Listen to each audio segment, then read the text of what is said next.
And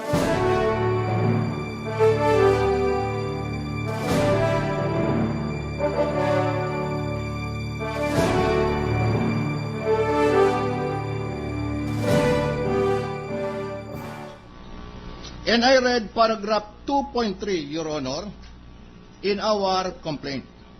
It is also reported that some of the properties of respondent are not included in his declaration of his assets, liabilities, and net worth in violation of the Anti-Graft and Corrupt Practices Act.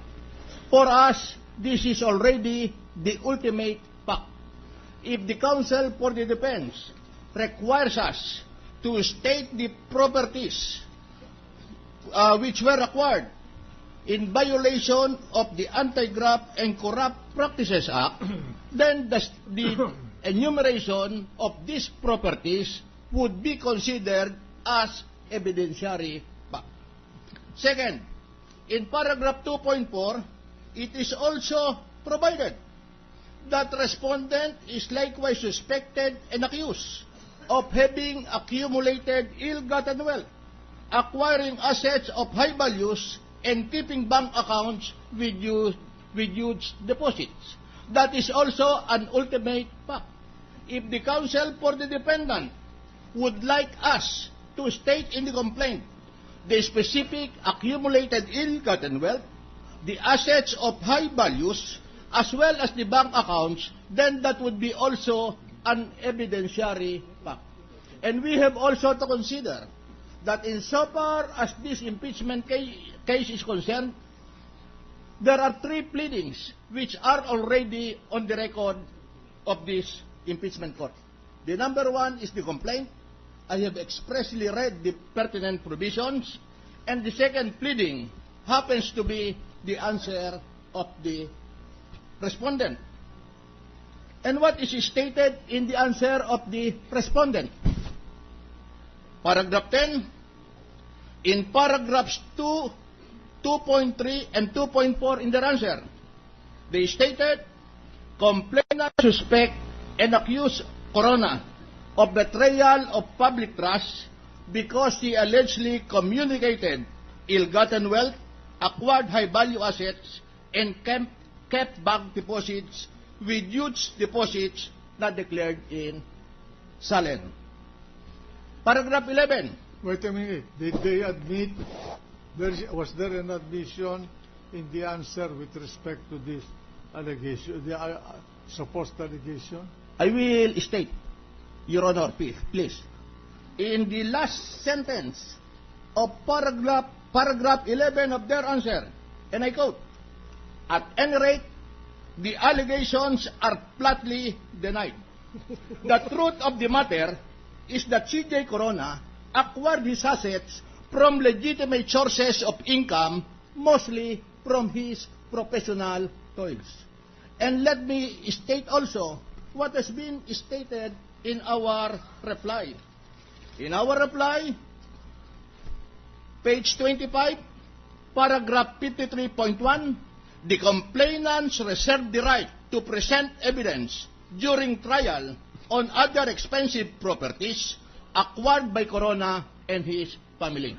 And therefore, insofar as the law on pleadings is concerned, ill-gotten wealth is already an issue which has been joined, as stated in the paragraphs which I have quoted in the complaint, as well as the answer and as well as the reply.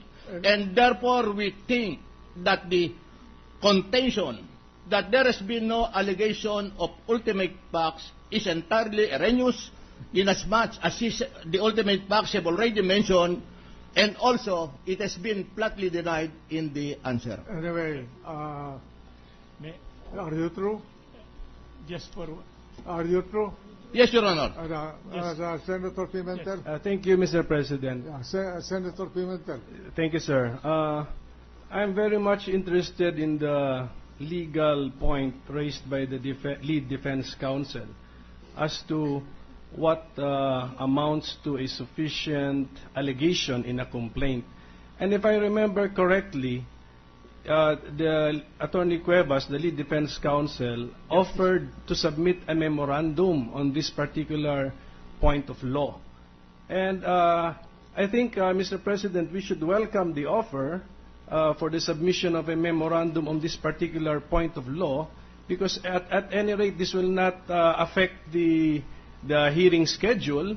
And when we take up this question, when you, I will anticipate that when you object to the formal offer of evidence, then we have your memorandum to guide us in before we resolve this particular issue. We will do that, Your Honor. And So you that's my point, Your Honor, that we should welcome the offer of the defense, and then if we do that, then of course also the prosecution, for them to submit their memorandum on this particular point, legal point raised by the defense. Thank you, Your Honor. At We will- any rate, Sorry, Your